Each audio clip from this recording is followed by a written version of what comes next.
Ayan, nagmumutya po kami kahit maulan. Alam niyo na po yung sa ganito po maganda po yung mga texture.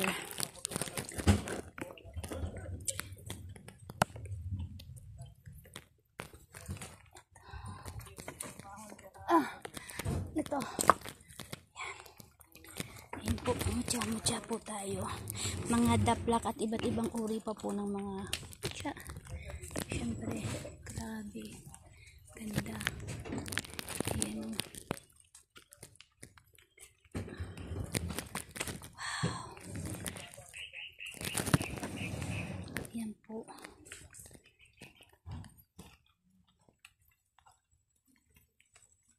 Hanap-hanap lang muna tayo, guys.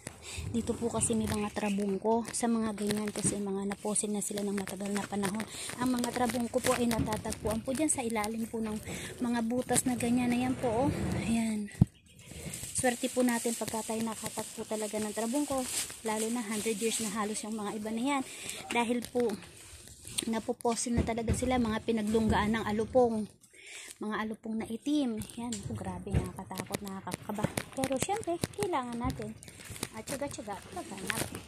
Diba? So yan guys, stay tuned po, lumalakas ang ulan. Thank you po for watching.